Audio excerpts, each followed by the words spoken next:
ಜಾಲಹಳ್ಳಿ ಶ್ರೀಗಳ ಅಪ್ಪಣೆಯಂತೆ ತಮ್ಮನ್ನು ನಡೆಸಬೇಕನ್ನ ಉದ್ದೇಶದಿಂದ ಇಲ್ಲಿ ಬಂದೆ.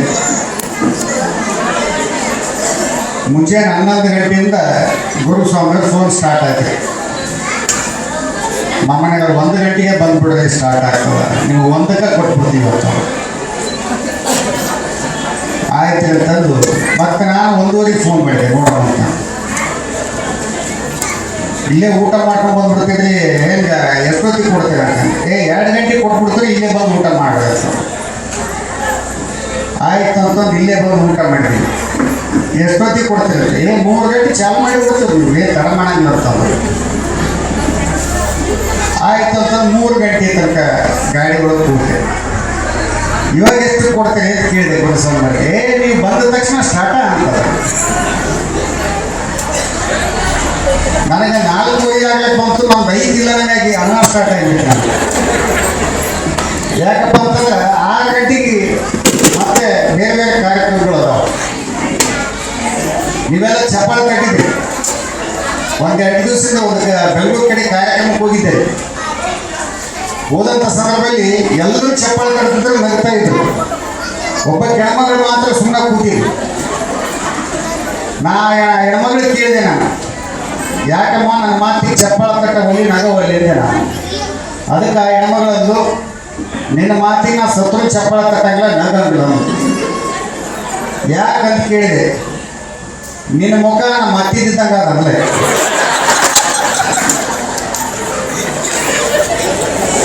ಅವ್ರ ಹತ್ತಿ ಮುಖ ಕಣ್ಣಾಗಾಗ್ಯದ, ಹೀಗಾಗಿ ಒಟ್ಟು ನಗವಳ್ಳೆ. ಇಲ್ಲಿ ಬಂದವರಿಗೆಲ್ಲ ನಿಮ್ಮ ಹತ್ತಿ ಮುಖ ಕಣ್ಣಾಗಿದ್ರೆ ದಯವಿಟ್ಟು ಚಪ್ಪಾಳೆ ತಟ್ಟು ಗೊತ್ತಾಗಲ್ಲ ನೋಡ್ರಿ. ಕೆಲವು ಜನ ಗಂಡು ಮಕ್ಕಳು ತಟ್ಟಿಬಿಟ್ಟಿರ್ತಾರೆ, ಅವ್ರ ಹತ್ತಿ ನೆನೆಸ್ಕೊಂಡ್ರೆ ಏನ ಪಾಪ. ಭಾಳ ಚಂದ ಕಾರ್ಯಕ್ರಮ. ಜಾಲಹಳ್ಳಿಯ ಶ್ರೀಗಳ ಆಶೀರ್ವಾದ ನಮ್ಮ ಕುಟುಂಬದ ಮೇಲಿದೆ. ನಾವು ಬೆಂಗಳೂರಿನ ಉದ್ಯಮಿಗಳು ಹೇಳಿದರು, ಮಠಮಾನ್ಯಗಳು ಮಾನಸಿಕವಾಗಿ ನೊಂದವರ ಪಾಲಿಗೆ ಒಂದು ಬೆಳಕನ್ನು ಕೊಡುವಂಥ ಒಂದು ತಾಣಗಳು. ನಾವು ಕೂಡ ಚಿಕ್ಕವರಿದ್ದಾಗ ಎಲ್ಲವನ್ನು ಕಳೆದುಕೊಂಡಂಥ ಸಂದರ್ಭದಲ್ಲಿ ನಮಗೆ ಮಾನಸಿಕವಾಗಿ ಧೈರ್ಯವನ್ನು ನೀಡಿದವರು ಜಾಲಹಳ್ಳಿಯ ಶ್ರೀಗಳನ್ನು ಹೇಳಕ್ಕೆ ಇಷ್ಟಪಡ್ತೀನಿ. ಜಾಲಹಳ್ಳಿಯ ಮಾಲಿಪಾಟೀಲ್ ಕುಟುಂಬ ನಮ್ಮ ಪಾಣಿ ಸೌಕರ್ಯದಲ್ಲಿದ್ದಾರೆ. ಅವ್ರು ಓಡಾಡಿದ ತಕ್ಷಣ ನಮ್ಮ ಮಾವ ನೆನಪಡ್ತಾರೆ ನನಗೆ. ಅವ್ರ ಜೊತೆಗೆ ಯಾವಾಗ ನಿಂತರು, ಈಗಿಲ್ಲ, ಕೋವಿಡ್ ಸಂದರ್ಭದಲ್ಲಿ ತೀರ್ಕೊಂಡ್ರು. ನಮ್ಮ ಕುಟುಂಬದಲ್ಲಿ ಒಂದೇ ವರ್ಷದಲ್ಲಿ 3 ಜನ ಕಳ್ಕೊಂಡಂಥ ಸಂದರ್ಭದಲ್ಲಿ ನಮ್ಮ ತಂದೆ, ನಮ್ಮ ಅಜ್ಜ, ಅಜ್ಜಿ ಕಳೆದುಕೊಂಡಂಥ ಸಂದರ್ಭದಲ್ಲಿ ನಮ್ಮ ಸೋದರ ಮಾವ ನಮ್ಮ ಬೆನ್ನಿಗೆ ನಿಂತರು. ಒಂದು ಮಾತು ಹೇಳ್ತಾರೆ, ತಂದೆ ತಾಯಿ ಇರ್ಲಿಕ್ಕೆ ನಡೀತದ, ಸ್ವಾತಂತ್ರ್ಯವಾಗಿರ್ಬೇಕಂತ ಹೇಳ್ತಾರೆ. ಅವರೆಲ್ಲ ಬೆಳೆಸಿದ್ರು. ಮಠಮಾನ್ಯಗಳಿಗೆ ಹೋಗ್ತಿದ್ವಿ. ಜಾಲಹಳ್ಳಿಯ ಒಂದು ಸಂಬಂಧ ಭಾಳ ಅವಿನಾಭಾವ ಸಂಬಂಧ ಆಯಿತು. ನಾವು ಚಿಕ್ಕವರಿದ್ದಾಗ ನಮ್ಮ ತಾಯಿಯರ ಜೊತೆಗೆ ಪುರಾಣ ಕೇಳಕ್ಕೆ ಹೋಗ್ತಿದ್ವಿ ಮಠಕ್ಕೆ, ಜಾಲಹಳ್ಳಿ ಮಠಕ್ಕೆ. ನಾವು ಅಲ್ಲಿನ ಶಾಸ್ತ್ರಿಗಳು ನಡು ಹೇಳುವಂಥ ಒಂದು ಹಾಸ್ಯ ಪ್ರಸಂಗಗಳು ಕೇಳಿ ನಗ್ತಾ ಇದ್ವಿ ನಾವು. ಈಗ ಯಾರು ಪುರಾಣ ಕೇಳಕ್ಕೆ ಬರ್ತಾರೆ? ಪುರಾಣ ಹಚ್ಚಿದ್ರೆ ಮಂದಿ ಬರಲಾರದ ಪರಿಸ್ಥಿತಿ ನಿರ್ಮಾಣ ಆಗಿದೆ. ಬಂದು ಕುಂದ್ರೆ ಒಂದು 10 ಮಂದಿ ಬಂದು ಕುಂತಿರ್ತಾರೆ. 10 ಮಂದಿಯಾಗ 5 ಮಂದಿ ಕಣ್ಣು ಕಾಣಾಗಲ್ಲ, 5 ಮಂದಿ ಕಿವಿ ಕಾಣಲ್ಲ. ಪುರಾಣ ಮುಗಿಸಿದ್ರೆ ಮಗ ಕುಂತಿರ್ತಾರ. ಕೆಲವೊಂದು ಜನ ಮನೆಗೆ ಬೇಸ ಆಗಿ ಬಂದು ಕುಂತಿರ್ತಾವ. ಅವು ಎಷ್ಟು ಆಗ್ತದೆ, ಓದ್ರು ಬಂತು ಬಿಟ್ಟು ನೋಡ್ತಾನೆ ಯಾಕಿರ್ತಾರೆ. ಹಂಗೆ ಆಗ್ಬಾರ್ದು. ಯಾಕಂತಂದ್ರೆ ಇವತ್ತು ಮೊಬೈಲಲ್ಲಿ ಎಲ್ಲ ಸಿಗ್ಬೋದು, ಆದರೆ ಮಾನಸಿಕವಾದಂಥ ನೆಮ್ಮದಿ ನಮಗೆ ಸಿಗೋಂಗಿಲ್ಲ. ಅದನ್ನು ನಾವು ಅರ್ಥ ಮಾಡ್ಬೋದು. ಮೊಬೈಲ್ ಬಂದಾಗಿಂದ ಭಾಳಷ್ಟು ವ್ಯತ್ಯಾಸ ಆಗೈತೆ. ಮೊಬೈಲಿಂದ ನಾವು ಬೆಳೆದಿಲ್ಲ, ಅದು ಕೆಟ್ಟದಕ್ಕೆ ಉಪಯೋಗ ಮಾಡಿಕೊಡೋದು ಜಾಸ್ತಿ ಅಂತ ನಾವು ಹೇಳ್ತೀವಿ. ನಾವು ಮುಂದೆ ಬಂದೋದು ಕಡಿಮೆ ಅಂತ ನಾವು ಹೇಳ್ತಿದ್ದೇವೆ. ಮನೆ ಹೋದ ಮಾಮನೆಗೆ ಮೊಬೈಲಿಂದ ಮುಂದೆ ಬರೋಲ್ಲ ತಂದ್ರೆ ನಾನು ಮುಂದೆ ಬಂದು ನೋಡಂತ ಹೆಂಗಂತೆ, ನಾ ಸಿಂಧಿಗೆ ಇಳ್ಕೋಬೇಕಾಗಿದ್ದು ಬಿಜಾಪುರದಾಗ ಬಂದು ನೋಡೋಣ. ಅವ ಮೊಬೈಲ್ ಹಿಡ್ಕೊಂಡು ಕೂತಾಗ ಹಂಗೆ ಹೋಗ್ಬಿಟ್ಟ. ನಾವು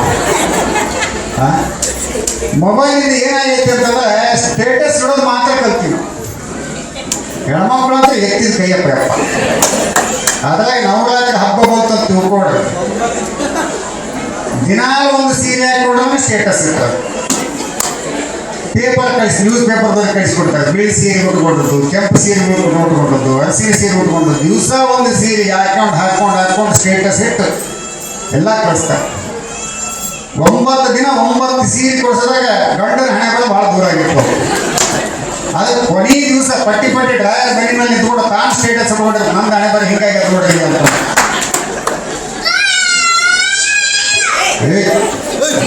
ನೀನು ಹೇಳಕೈತೆ ಸ್ಟೇಟಸ್ ನೀರು ಬಂಧುಗಳೇ. ಈ ಮೊಬೈಲ್ ಬಂದ್ಮೇಲೆ ಹಬ್ಬಗಳು ನಾವು ಏನಾಗ್ಯದ ಇನ್ನೊಬ್ಬರಿಗೆ ತೋರಿಸ್ಬೇಕು ಅನ್ನೋ ಉದ್ದೇಶದಿಂದ ಮಾಡಾಕತ್ತೀವಿ. ನಮಗಾಗಿ ನಾವು ಹಬ್ಬಗಳನ್ನು ಮಾಡ್ಕೊಳಕತ್ತಿಲ್ಲ. ಇವು ಹಬ್ಬಗಳು ಬಂದರೆ ಹೆಣ್ಮಕ್ಳು ಖುಷಿ, ಗಂಡ್ಮಕ್ಳಿಗೆ ಭಾಳ ಇದು ಹೊಡಿತಾವೆ. ಇವ್ರು ಏನು ಮಾಡ್ತಾರೆ, ಜಿಡಿ ಜಾಡ್ಸಕ್ಕೆ ಹಚ್ತಾರೆ. ಅವರು ಜಿಡಿ ಜಾಡ್ಸೋದು, ಮನೆ ಕ್ಲೀನ್ ಮಾಡಿ, ಫ್ಯಾನ್ ಓಡಿಸ್ರಿ, ಇವೆಲ್ಲ ಮಾಡ್ಬೋದು. ಕೊನೆಗೆ ಎಲ್ಲ ಕೆಲಸ ಆದ್ಮೇಲೆ ಒಂದು ಕಪ್ ಚಹಾ ಕೊಡ್ತಾಳೆ. ಎಲ್ಲ ಮಾಡಿದ ಗಂಡ ಅಂತಂದು ಆಯ್ತು ಮುಗಿದ ಕೆಲಸ ಅಂತ ಅನ್ಕೊಂಡಿರ್ತದೆ. ಲಾಸ್ಟ್ ಒಂದು 10 ಕೌದುಗಳು ಉಳಿದವ ನೋಡಿ ಹಿಂಡಿ ಹಾಕ್ಬಿಡೋ ಅಂತಂದ್ಬಿಡ್ತಾರೆ. ಅವಾಗ ಗಂಡ ಇದು ಹಿಡಿದವರು. ಅದು ಗಂಡ ನನ್ನ ಕಳ್ಳಿಗಿಂತ ಭಾಳ ಪಚಿಕ. ಇವ್ಗೆ ಹಿಂಡಿ ಹಾಕದಾಗಿಲ್ಲ, ಏನಾಗಲ್ಲ. ಅದಕ್ಕೆ ಹೆಣ್ಮಕ್ಳು ಹಿಂಡಿ ಹಾಕದಾಗಿಲ್ಲ ತಂದು ಇನ್ನೊಂದು ಐಡಿಯಾ ಮಾಡ್ತಾರೆ. ದೊಡ್ಡ ಬಕೆಟು ಟಬ್ಬು ತಂದು ಹೊಸು ಕೌದಿ ನೆನೆಯಿಟ್ಟು ಗಂಡ ತುಳ್ಳೆ ಕಸ್ತಾರೆ. ಅವು ಭಕ್ತ ತುಂಬ ತುಳ್ಕೊಂಡು ಹೋಗ್ಬೇಕು. ಅವು ಹಿಂಡಕ್ಕಾಗಲಿ ಬಿಡೋದು ನಾ ಹಿಡಿತೀನಿ ಅಂತ ಕೆಲವು ಸಲ ಅಂತಾರೆ. ಮೊನ್ನೆ ನಾವು ಒಂದು ವಿಡಿಯೋ ನೋಡಿದ್ರೆ ಈಗ ಗಾಬರಿ ಆಗಿಬಿಟ್ಟಾರೆ. ಗಂಡನ ಕೊಳ್ಳಿ ಕೌದಿ ಯಾಕೆ ಹಿಂಡೆ ಹಾಕಕ್ಕಾಳೆ ಹೀಗಾದ್ರೆ ಹೆಂಗೆ ಅಂತ ನನಗೆ ಆ ವಿಡಿಯೋ ನನ್ನ ಹೆಂಡತಿ ನೋಡಿಲ್ಲ, ನನ್ನ ಪುಣ್ಯ ಇನ್ನ ಅಷ್ಟು ಕೌದಿ ಹಿಂಡೆ ಹಾಕಿದ ಮೇಲೆ ಇನ್ನೊಂದು ಕೆಲಸ ಮಾಡ್ತಾರೆ. ತಾವು ಒಯ್ದಾಗ್ತಾರೆ ಗಂಡನ ಕೊಳ್ಳಿಗೆ ಹಾಕಿ ನಾಳೆ ಮೇಲೆ ಹೊಣೆ ಹಾಕಿ ಕಳಿಸ್ತಾರೆ. ಅವು 4-5 ಹೊತ್ಕೊಂಡು ಹೋಗಿ ಮುಂದಾಗ ವಜ್ಜಿಯಾಗಿ ದಪ್ಪ ಅಂತ ಹೇಳ್ತಿರ್ತೀವಿ. ಗಂಡ ಓಡ್ಕೊಂಡು ಬಂದು ಗಂಡನ ಹೆಸರು ಕೌದಿ ಎತ್ಕೊಂಡು ಹೋಗ್ಬಿಡ್ತಾರೆ. ಹಿಂಗಾಗೈತೆ ಬದುಕು. ನೀವೆಲ್ಲ ನಗ್ಲಾಕೈತಾರೆ, ನಾ ಭಾಳ ಸಂತೋಷ ಅನಿಸ್ತದ. ದಯವಿಟ್ಟು ಏನೇ ನಗ್ರಿ ಏನೇ ಮಾಡಿ ಯಾರ ಅಂತನಾಗಿಲ್ಲ. ಒಂದು ಮಾತು ಹೇಳ್ತಾರೆ, ಅಂದವಾಗಿರೋದಕ್ಕಿಂತ ಆನಂದವಾಗಿರೋದು ಭಾಳ ಮುಖ್ಯ ಅಂತ ಹೇಳ್ತಾರೆ. ನೀವು ಇಷ್ಟೆಲ್ಲ ನಗ್ತಾರೆ ಮಾಡಿ ಕೈ ಮುಗಿದು ಒಂದೇ ಒಂದು ವಿನಂತಿ ಮಾಡ್ತೀನಿ, ದಯವಿಟ್ಟು ನೀವು ಗಂಡಿಗೆ ಬೈಲಕ್ಕೆ ಹೋಗ್ಬೇಡ. ಬೈದ್ರು ಕೂಡ ಬುದ್ಧಿ ಇಲ್ಲ ಅಂತೇಳಿ ಬೈಲಕ್ಕೆ ಹೋಗ್ಬೇಡ. ಭಾಳ ಹೆಣ್ಮಕ್ಳು ನಿಗೆ ತಿಳಿತು ಬುದ್ಧಿ ಇಲ್ಲ ಅಂತ ಹೇಳ್ತಾರೆ. ಗಂಡಿಗೆ ದಯವಿಟ್ಟು ಬುದ್ಧಿ ಇಲ್ಲ ಅಂತೇಳಿ ಬೈಲಕ್ಕೆ ಹೋಗ್ಬೇಡ. ಯಾಕಪ್ಪ ಅಂತಂದ್ರೆ ಅವನಿಗೆ ಬುದ್ಧಿ ಇರ್ತದೆ.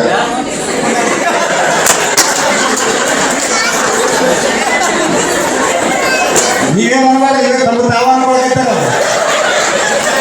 ನಮ್ಗೆ ಯಾಕೆ ನಗಿ ಆಗ್ತಿದ್ರಿ ಯಾವ್ದಂತಂದ್ರೆ ನಿಮ್ಮ ಬಗ್ಗೆ ನಾನೇನು ಕೆಟ್ಟದಾಗಿ ಮಾತಾಡಿಲ್ಲ. ನಿಮ್ಮ ಬಗ್ಗೆ ಭಾಳ ಗೌರವ. ಗಂಡಸರಿಗೆ ಒಂದು ಮಾತು ಹೇಳಕ್ಕೆ ಇಷ್ಟಪಡ್ತೀನಿ. ಗಂಡಸರಿಗೆ ಒಂದು ಮಾತು ತಿಳ್ಕೊಡ್ರಿ. ಇಲ್ಲಿ ಬಂದಾಗ ಹೆಣ್ಮಕ್ಳು ತಮ್ಮ ಮಕ್ಕಳಿಗಿಂತ ಜಾಸ್ತಿ ಗಂಡನನ್ನು ಪ್ರೀತಿಸ್ತಾರೆ. ನಾವು ಎಲ್ಲ ಗಂಡ್ಮಕ್ಳು ಅರ್ಥ ಮಾಡ್ಬೇಕು. ಎಕ್ಸಾಂಪಲ್ ಸಹಿತ ಹೇಳ್ತೀನಿ, ಉದಾಹರಣೆ ಕೊಟ್ಟು ಹೇಳ್ತೀನಿ. ಗಂಡಿಗೆ ಅಂತ ಬಿಟ್ಟು ಕೊಡೋದು, ಎಲ್ಲೇನು ಹೊರ ಹೋಗುವಂಥ ಸಂದರ್ಭದಲ್ಲಿ ಮಕ್ಕಳನ್ನು ಬಾಜು ಮನೆ ಆಂಟಿ ಹತ್ರ ಬಿಟ್ಟು ಹೋಗ್ತಾರೆ. ಎಂದಾರ ಗಂಡು ಬಿಟ್ಟೋಗೆ ಗಂಡ ಅಂತ ನಮ್ಮ ದಿವ್ಸ ಬಿಟ್ಟು ಹೋಗ್ತಿರ್ತವ್ರೆ. ನಡೆಯುತ್ತೆ ಮುಂದೆ ಹಾಕೊಂಡು ಹೋಗಿಬಿಡ್ತಾರ.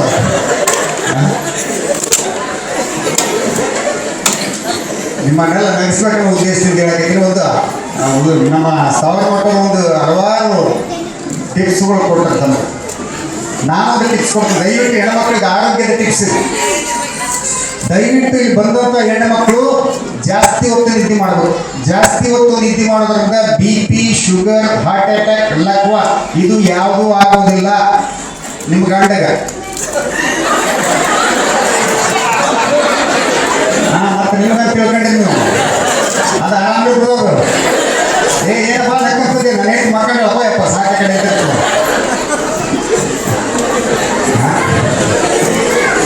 ಅಜ್ಜಿ ಎಷ್ಟು ಚಂದ ಆಗಲಿಕ್ಕಿಲ್ಲ.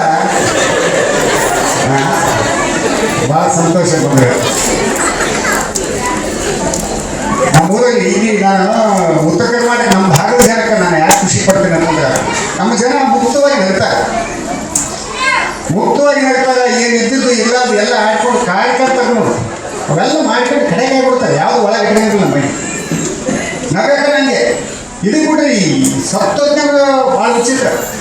ಸಾಯಂಗಿತ್ತಂದ್ರೆ ನೀವು ಉತ್ತರ ಕನ್ನಡ ಸಾಯ್ಬೇಕು, ಅದ ಬಿಜಾಪುರ ಸೀಟಾದಾಗ ಸಾಯ್ಬೇಕು.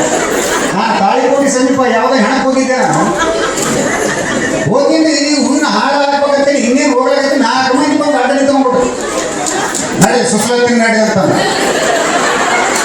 ನಾನಂದ್ರೆ ಹಾಳಾಗಿ ಬರ್ತೀನಿ ಅಂದ್ರೆ ನೀ ದೂರದಿಂದ ಬಂದ್ರಿ, ಹಣ ಆಗ್ಬಾರ್ದು ನೀನು ನಡಿ ಅಂತೇಳಿ ಕರ್ಕೊಂಡು ಹೋಗ್ಬಿಟ್ಟು ಹಾಳಾಗ್ಲಿಕ್ಕೆ ಕೊಡಲಿಲ್ಲ. ನಾನು ಹದ ಹಾಳಾದ ಮೇಲೆ ಸುಸ್ಲ ಒಗ್ಗರಣೆ ಇಟ್ಕೊಂಡು ತಿನ್ನಕೈತೆ ಏನಿಲ್ಲ, ಇಟ್ಕೊಂಡು ತಿಂದು ಹಾಳಾಗ್ಲಿಕ್ಕೆ ಹೋದೆ. ನನಗೆ ಸಾಯ್ಬೇಕಾಗಿತ್ತು, ಯಾಕಂತೇಳಿ ಸಾಯ್ಬೇಕಂತ ಅನಿಸ್ತಾರೆ ಅವಾಗ ಅನಿಸ್ತು. ಯಾಕಂದ್ರೆ ಹೆಣ್ಮಕ್ಳು ಕುಂತ ಹೆಣ್ಮಕ್ಳು ಮುಂದೆ ಆರಾಟ ಅಳದಿರ್ತಾರೆ, ಅಳದು ಕೇಳ್ಬೇಕು. ಒಳ್ಳೆಗಿದ್ದು ಒಬ್ಬ ಹೆಣ್ಮಗಳಿಗೆ ಏ ಮಾಮ ಮಾತಾಡ, ಅವ್ರ ಮಾತಾಡ ಏ ಮಾಮ ಮಾತಾಡ, ಎಲ್ಲಿಂದ ಮಾತಾಡ್ತಾರ ಈಗ ಜೀವಂತಿದ್ದರೆ ಮಾತಾಡ್ಸಿ ಅಂತೇಳಿ ಈಗ ಕೊಡ್ಸದಾನ. ಆಕೆ ಹೇಳ್ತಾಳೆ, ಅವನಿಗೆ ಹೇಳ್ತಾಳೆ ಏ ಮಾಮ ಮಾತಾಡ ಮಾತಾಡ. ಆ ಟೈಮ್ನ ಮಾಮ ಮಾತಾಡಿದ ಅಲ್ಲಿ ಯಾರು ಇಲ್ಲ, ಹಾಗೆ ದಿಕ್ಕಪಾಲ ಬಿಡಿ ಹೋಗ್ತಾರ. ಸಾವಿನಲ್ಲಿ ಕೂಡ ಹಾಸ್ಯವನ್ನು ಮಾಡಿ, ಅದು ವಯಸ್ಸಾದ ಮೇಲೆ ಅಷ್ಟೇ. ಮತ್ತೆ ಸಣ್ಣದಿದ್ದಾಗ ಸಾವಿನಲ್ಲಿ ಆಗ ಹಾಸ್ಯ ಹುಟ್ಟಬೋದು, ಸಣ್ಣ ಸ್ವತಃ ಹೋಗಿ ನಕ್ಕು ಕೊಡ್ಬಾರ್ದು ಮತ್ತೆ, ಅದು ವ್ಯತ್ಯಾಸ ಆಗ್ತದ. ನಮ್ಮ ಊರಲ್ಲಿ ಗಂಗಮ್ಮತ್ತಿ ಅಂತ ಹೇಳಿದಾಳೆ, ನಮ್ಮವ್ರು ತೀರ್ಕೊಂಡು ಒಂದು 5-6 ವರ್ಷದಿಂದ ತೀರ್ಕೊಂಡಂಥ ಸಂದರ್ಭದಲ್ಲಿ ನಮ್ಮವ್ರು ಹೇಳ್ತೇನೆ ಅತ್ತಿ ಕೂಡ ಕಟ್ಟಿ ಮೇಲೆ ಕುಂತಿದ್ದು. ಕುಂತಂಥ ಸಂದರ್ಭದಲ್ಲಿ ನಾನು ಹೋಗಿ ಏನವ ಅತ್ತಿ ಆರಾಮಿದ್ದೆ ಅಂತ ಕೇಳಿದೆ. ಏ ಆರಾಮಿದ್ದೀನಿ ಬಾ ಮಾಮ ನೀ ಕೂಡ ಬಾ ಅಂತ. ಯಾವಾಗಲೂ ನಾನು ಹಿಂಗೆ ಮಾತಾಡಿಸ್ತಾಳೆ. ಹೋಗಿ ಕೊಡ್ತೆ, ನಿಮ್ಮವ್ವ ಗೆದ್ದು ಕೊಡ್ತಪ್ಪ, ನಾನು ಉಳ್ಕೊಂಡ್ಬಿಟ್ಟೆ. ನಾನಂದ್ರೆ ನೀನು ಗೆದ್ದಿ ತಗೊಂಡೇನೆ. ಎಲ್ಲರೂ ಒಂದು ದಿವ್ಸ ಹೋಗೋದು ಹೇಗ ಸಾಲಿಗೆ ಹಚ್ಚಿದ್ದೇನೆ ಅಂತ ಕೇಳಿದೆ. ಆಕೆ ಅತ್ತಿ ಅಂದು ಸಾಲಿ ನ್ಯಾಯ ಕೊಟ್ಟರು. ನಮ್ಗೆ ಉತ್ತರ ಕರ್ನಾಟಕ ಕಡೆ ಏನದ ಒಂದು ವಯಸ್ಸಾದ್ಮೇಲೆ ಸಾವು ಯಾವಾಗ ಬಂದು ತೊಗೊಂಡು ಹೋಗ್ತಂತ ಕಾಯ್ತಿರ್ತಾರೆ. ಸಾವು ಬರೋದು ನೋಡ್ರಿ. ನಾನು ಸಾಲಿಗೆ ಹಂಚಿಲ್ಲೋ ಅಂತಂದು ಹಂಚಿಲ್ಲ ಅಂತ ಹೇಳಿ ಒಂದು ದಡ ಬೇರೆ ಒಂದು ಮಾತು ಹೇಳಿದ್ರು. ಬೇರೆ ಒಂದು ಏನು ಹೇಳ್ತಾರೆ ಗೊತ್ತದ ಮಾಮ ಹೇಳ್ತಾರೆ, ಏನು ಹೇಳ್ತಾರೆ, ನಾ ಇದ್ದೊತ್ತಾಗ ಸಾವು ಬರೋಲ್ಲ, ಸಾವು ಬಂದೊತ್ತಾಗ ನಾನು ಇರೋಲ್ಲ ಅಂತೇಳಿ ದಡ ಬೇರೆ ಹೇಳಲ್ಲ. ಹೀಗಾಗಿ ನಾನು ಹಂಚೋದಿಲ್ಲ ಅಂದಾಗಿ ನಾನು ಅದಕ್ಕೆ ಹಂಚಿಲ್ಲೋ. ಊರಾಗ ಮಂದಿ ಕಾಲಾಗ ಸಾಕಾಗದ ನನಗೆ ಅದಕ್ಕೆ ಹಂಚಿ ಅಂದ.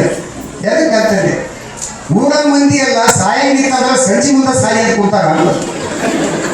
ಯಾಕಂತ ಕೇಳಿದೆ, ಸಂಜೆ ಮುಂದೆ ಸತ್ಯ ಅಂದ್ರೆ 2 ಸಲ ನಾಷ್ಟ ಮಾಡಿಸ್ತಾರ, ಮುಂಜಾನೆ ಸತ್ಯ ಅಂದ್ರೆ ಒಂದೇ ಸಲ ಆಗ್ತದ, ಸಾಯಂಕಾಲ 2 ಸಲ ಮಾಡೋದಾಗತ್ತಾರ ಅಂತ ನಕ್ಕು ಹೇಳ್ತೀನಿ. ಮುದುಕಿ ಸಾವಿರ ಬಗ್ಗೆ ಯಾಕೆ ಮಾತಾಡ್ತೀವಿ ಅತ್ತಿ ಬಿಡೋತ್ತಂದೆ.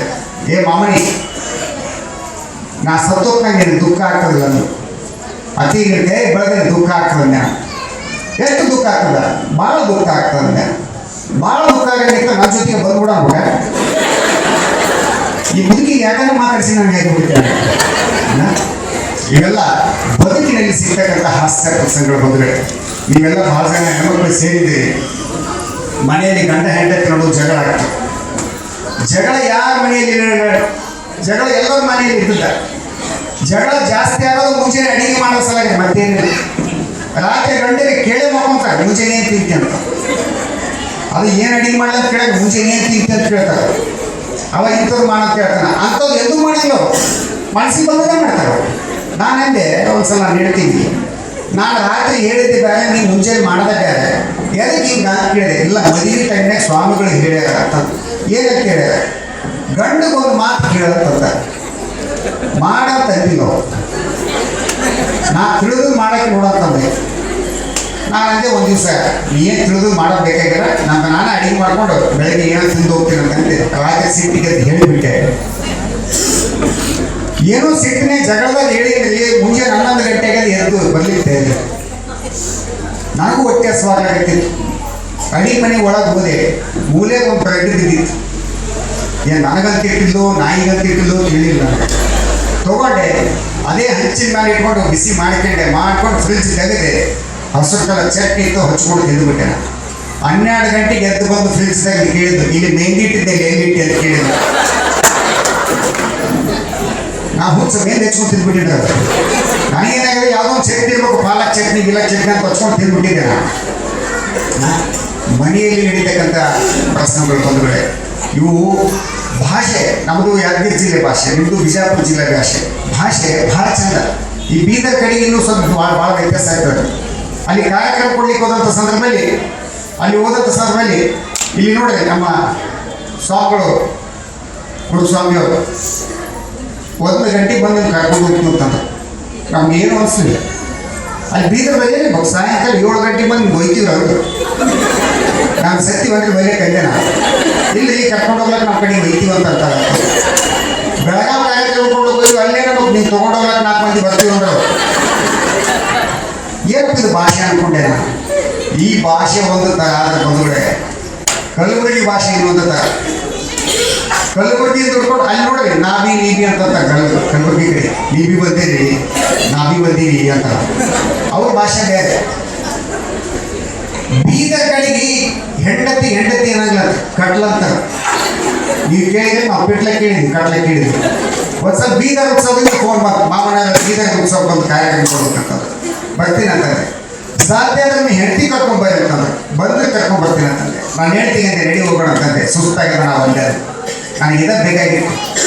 ನಾನು 4-5 ಲಗೇಜ್ ತೊಗೊಂಡು ಬೀದರ್ಗೆ ಹೋದ ತಕ್ಷಣ ಅಲ್ಲಿ ಶಾರದಾ ಸಪಂತೇಳಿ ಕರೆಸಿದವರು ಒಂದು 4-5 ಲಗೇಜ್ ತೊಗೊಂಡೋಗಿದ್ದೆ. ಆಟೋ ಮುಗಿಸ್ಕೊಂಡು ಅವ್ರ ಮನೆಗೆ ಹೋದೆ. ಆಟೋ ಮುಗಿಸ್ಕೊಂಡು ಬಾಗಿಲು ಬಾರಿಸ್ದೆ. ಶಾರದಾ ಸಪಂತೇ ತಿಳಿ ಅಂದ ತಕ್ಷಣ ಬಾಗಿಲು ತೆಗೆದು ನಾನು ಮಹಾಮನಿ ಅಂತೇಳಿ ಇವತ್ತು ಬೀದರ್ ಜನಕ್ಕೆ ನಡ್ಸ್ಲಕ್ಕೆ ಬಂದೀನಿ ಅಂತಂದೆ. ನಿಮ್ಮ ಬಗ್ಗೆ ಎಲ್ಲ ಗೊತ್ತಾದ್ರೆ ಟಿವಿಯಲ್ಲಿ ನೋಡಿ ಒಳಗೆ ಬಂದು ಕೂಡ್ರಂತ ಒಳಗೆ ಬಂದು ಕುಂತೆ. ಚಹಾ ತಂದು ಕೊಟ್ಟರು. ಚಹಾ ಕುಡ್ಲಾಕತ್ತಿದ್ದೆ. ಅವತ್ತು ಕೇಳಿದ್ರು ನಿಮ್ಮ ಕಟ್ಲ ಇಲ್ಲದಂದ್ರೆ ನನಗೆ ಇದ್ದಿದ್ದು ಅದ್ಭುತ. ಈ ಬೀದರ್ ಮಂದಿ ಭಾಷೆ ತಿಳಿಯಿಲ್ಲ ಏನು ಬಂತು ಅದ ಅಂತ ತಿಳ್ಕೊಂಡು ನಾನಾ ಕಲ್ಪನೆ ಮಾಡ್ಕೊಂಡೆ. ಲಗೇಜ್ಗೆ ಅಂತ ತಿಳ್ಕೊಂಡು ನಾನೇನಂತೆ ಆಟೋದಾಗ ಅಂದೆ. ನಾನು ಕಟ್ಲ ಆಟೋದಾಗ ಬಿಟ್ಟು ಒಬ್ಬರೇ ಚಹಾ ಕೊಡ್ತೀನಿ. ಅದು ಕಟ್ಕೊಂಡು ಚಹಾ ಕುಡ್ಸೋ ಹೋದ ಅದು ಕುಡಿಯಂಗಿಲ್ಲ ಅಂದೆ. ನಾನು ಹಾಲು ಕುಡ್ತಿದ್ದವು ಒಂದು ಹಾಲು ಕುಡಿಯಂಗಿಲ್ಲ ನಾನು ನಾಷ್ಟ ಮಾಡ್ಸೋದು ಅಂತ ಏನು ಮಾಡಿ ಮನೆ ಕಟ್ಲಂದ್ರೆ ಏನು ಅಂತ ತಿಳಿಯೋದೇ. ನಾನು ನಿಮ್ಮ ಕಡೆ ಮಂದಿ ಗೊತ್ತಿಲ್ಲ ಹೆಂಡತಿ ಕಟ್ಲ ಅಂತಿದ್ರು ಅಂತ ನಾನು ತಲೆ ಕಟ್ಟಲ್ಲ ಹೆಂಡತಿ ಕಟ್ಲ ನಮ್ಮ ಮಕ್ಕಳಿಗೆ ಬಟ್ಲ ಅಂತಿರೋಂಗೆ. ಭಾಷೆ ಹಿಂಗೈತಿ ಬಂಧುಗಳೇ. ಭಾಷೆ ಬಹಳ ಮುಖ್ಯವಾದದ್ದು. ನೋಡ್ರಿ ಬೆಂಗಳೂರು ಕಡೆ ಭಾಷೆ ಮತ್ತು ಭಾವನೆ ಎರಡೂ ಒಂದೇ ಇರ್ತದೆ. ಅವ್ರ ಕಡೆ ಹೆಂಗೆ ಮಾತಾಡ್ತಾರೆ ಅದ್ರಂಗೆ ಭಾವನೆ. ಒಂದು ಅರ್ಧ ಗಂಟೆ ಲೇಟ್ ಆಯ್ತು ಅಂತ ತಿಳ್ಕೊಡ್ರಿ ಅಲ್ಲಿ ಜನಕ್ಕೆ ಫೋನ್ ಮಾಡ್ತೀವಿ, ಒಂದು ಅರ್ಧ ಗಂಟೆ ಲೇಟ್ ಆಗಿ ಬರ್ತೀಪ್ಪ ಓಕೆ ನಾನು ಕೇಳ್ತೀವಿ. ಅದಕ್ಕೆ ಅವ್ರು ಅಂತಾರೆ ಉತ್ತರ ಹೆಂಗೆ ನೋಡ್ರಿ ಬನ್ನಿ ಸರ್ ನಿಮಗಾಗಿ ನಾವು ಜಾತಕ ಪಕ್ಷಕ್ಕಾಯ್ತು ಯಾವ ತರಕಾಯ್ತು ರಾಮನಿಗಾಗಿ ಶಬರಿ ಯಾವ ತರಕಾಯ್ತು ಆ ತರಕಾಯ್ತು ಅಂತಾರೆ. ಭಾಷೆ ಮತ್ತು ಭಾವನೆ ಎರಡೂ ಒಂದೇ.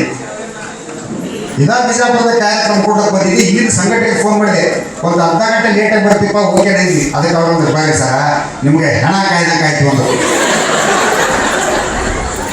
ಅವ್ರಂಗ ಭಾವನೆ ಐತಿ. ಭಾಷೆ ಅಷ್ಟೇ ಬದಲಾವಣೆ ಐತಿ ನಮ್ಮ ಕಡೆ.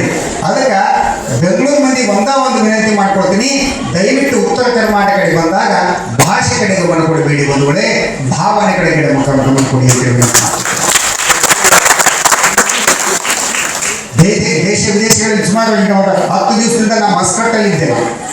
ಅಲ್ಲಿ ಉತ್ತರ ಕರ್ನಾಟಕ ಜನ ಬಹಳಷ್ಟು ಜನ ಬಿಜಾಪುರ ಕಲಬುರಗಿ ಬಾಗಲಕೋಟೆ ಈ ಭಾಗದ ಜನನೇ ಅಲ್ಲೇ ನಮ್ಮನ್ನು ಕರೆಸಿದ್ರು. ಅವ್ರು ಸಂಕ್ರಾಂತಿ ಹಬ್ಬ ಮಾಡಿದ್ರು. 1500 ಜನಕ್ಕೆ ಅಲ್ಲೇ ಊಟ ವ್ಯವಸ್ಥೆ ಮಾಡಿದ್ರು. ನಾವು ಇಲ್ಲೆಲ್ಲ ನಿಂತ್ಕೊಂಡು ವ್ಯವಸ್ಥೆ ಮಾಡೋದು ನೋಡೋದಲ್ಲ. ಅಂತಲ್ಲಿ ಮಸ್ಕಟ್ಟ ಒಂದು ಅರಬ್ ಗಂಟೆಯಲ್ಲಿ ಸಜ್ಜಿ ರೊಟ್ಟಿ ಜೋಳದ ರೊಟ್ಟಿ ಭರ್ತಾ ಎಲ್ಲಷ್ಟು ಮಾಡಿದ್ರು. ಅದನ್ನು ಮಾಡಿಸಿ ನಮ್ಗೆ ತಿನ್ಲಕ್ಕೆ ನಮ್ಗೆ ಕರೆಸ ಇಲ್ಲಿಂದ ನಾವು ಇಲ್ಲಿಂದ ಹೋಗಿ ಅಲ್ಲಿ ಊಟ ಮಾಡಿಕೊಂಡು ಕಾರ್ಯಕ್ರಮ ಕೊಟ್ಟು ಬಂದು ಬಂಧುಗಳೇ.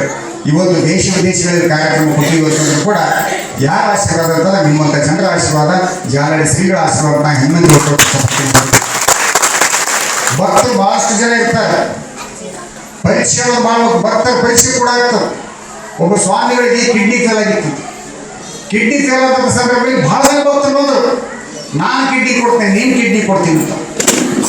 ಹಾಸ್ಪಿಟಲ್ ಮುಂದೆ ಸಾವಿರಾರು ಜನ ಸಂಖ್ಯೆ ಸೇರಿ ಡಾಕ್ಟರ್ ಅಂದ್ರೆ ತೊಗೊಳಕ್ ಬರಂಗ ಅಂತಂದ್ರು. ಇಲ್ಲ ನೀವು ತೊಗೊಳ್ಳೇಬೇಕು, ನಮ್ಮ ಕಿಡ್ನಿ ತಗೋ ನಿಮ್ಮ ಕಿಡ್ನಿ ತಗೊಂಡಾಗ ಡಾಕ್ಟರ್ ಒಂದು ಐಡಿಯಾ ಮಾಡಿದ್ರು. ನೋಡಪ್ಪ ಆಸ್ಪತ್ರೆ ಮೇಲಿಂದ ಒಂದು ಬಲೂನ್ ಮ್ಯಾಲಿಂದ ಬಿಡ್ತೀವಿ, ಪುಗ್ಗ ಅಂತಾರೆ ಬಲೂನ್ ಬಿಡ್ತೀವಿ.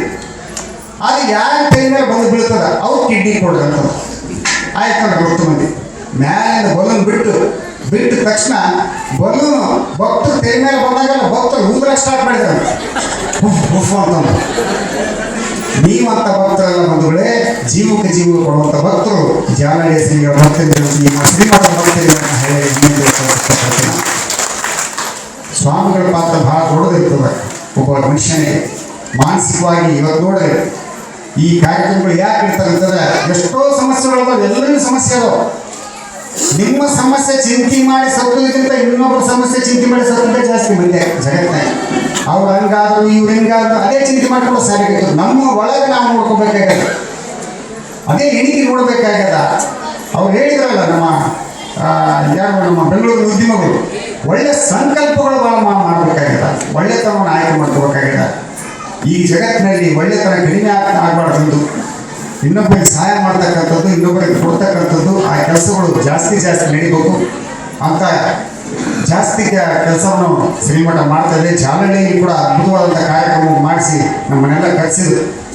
ನನ್ನ ತಾಯಿ ತೋರ್ ಮನೆ ಅಂತ ಹೇಳಿದೆ.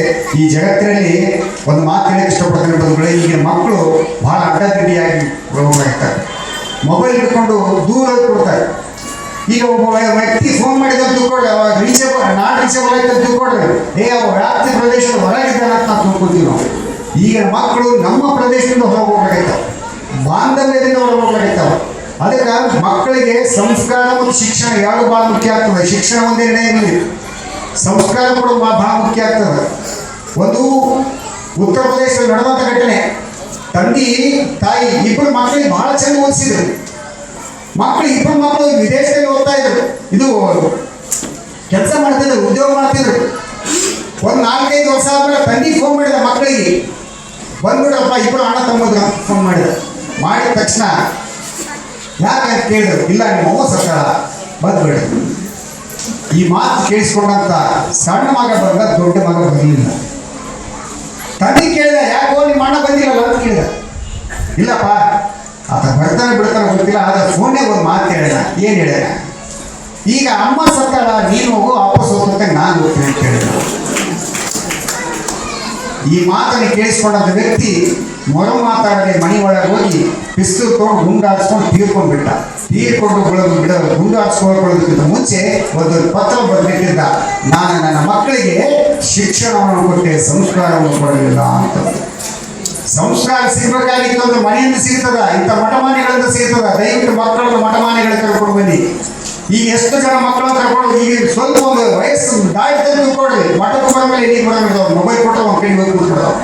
ದಯವಿಟ್ಟು ಸಂಸ್ಕಾರವನ್ನು ಕೊಡ್ತಕ್ಕಂಥ ಕೆಲಸ ಆಗಲಿ ತಮ್ಮ ಕಡೆಯಿಂದ ಅಂತೇಳಿ ಈ ಒಂದು ಸಂದರ್ಭ ಹೇಳ್ತಾ, ನನಗೂ ಈ ಒಂದು ಸಂದರ್ಭದಲ್ಲಿ ಮಾತನಾಡಲಿಕ್ಕೆ ಅವಕಾಶ ಮಾಡಿಕೊಡ್ತಾ ಜಾಲಹಳ್ಳಿಯ ಪರಮ ಪೂಜ್ಯ ಶ್ರೀಗಳಿಗೆ ಪದಗಳಿಗೆ ಮತ್ತೊಮ್ಮೆ ವಂದಿಸ್ತಾ, ವೇದಿಕೆ ಮೇಲೆ ಇರುವಂಥ ಎಲ್ಲ ಶ್ರೀಗಳ ಪದಗಳು ವಂದಿಸಿ ನನ್ನ ಮಾತಿಗೆ ವಿರಾಮ ಮಾಡ್ತೀನಿ. ಎಲ್ಲರಿಗೂ ನಮಸ್ಕಾರ. ಧನ್ಯವಾದ.